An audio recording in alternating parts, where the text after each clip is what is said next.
হাদিস শরীফে আছে যে জনাব রসুল আকরাম সাল্লাল্লাহু আলাইহি ওয়াসাল্লাম বলছেন যে আমি দুটো জিনিস তোমাদের মাঝে রেখে যাচ্ছি, একটি হলো আল্লাহ কিতাব কোরআন, আর একটি আমার সুন্নাত যাকে হাদিস নববী বলা হয়। যে যতদিন তোমরা এই দুটোকে আঁকড়ে ধরে থাকবে ততদিন তোমরা বিভ্রান্ত হবে না, বিপর্যস্ত হবে না, বিপদগামী হবে না।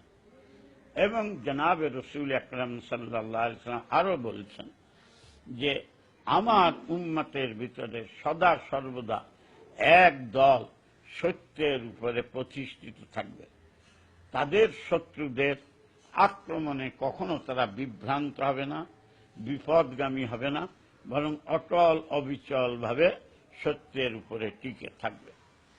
এই কথাগুলো এবং এই মহাসত্য মুসলমানেরা যতটুকু উপলব্ধি করে সেটা করেছে, কিন্তু ইসলামের চিরশত্রু ইহুদি এবং নাসারা তারা এটাকে পূর্ণভাবে উপলব্ধি করতে সমর্থ হয়েছিল।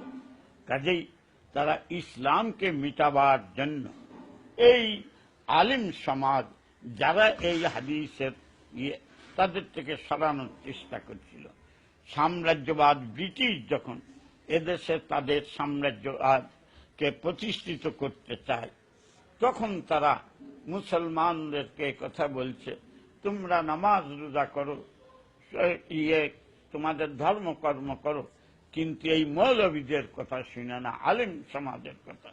কারণ এরা তোমাদের প্রগতির পক্ষে, তোমাদের উন্নতির পক্ষে অন্তরায় এবং বাধা।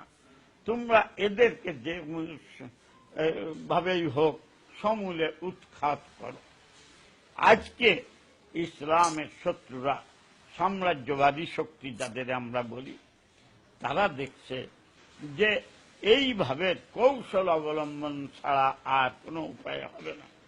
কাজেই তারা আলিম উলামাকে বদনাম করার জন্য, এই কওমি আলিম উলামাকে বদনাম করে মুসলিম সমাজকে এদের থেকে বিচ্ছিন্ন করার জন্য এই চক্রান্ত করছে যে এরা প্রগতির পরিপন্থী, এরা ইসলাম থেকে পিছনে টেনে নিচ্ছে।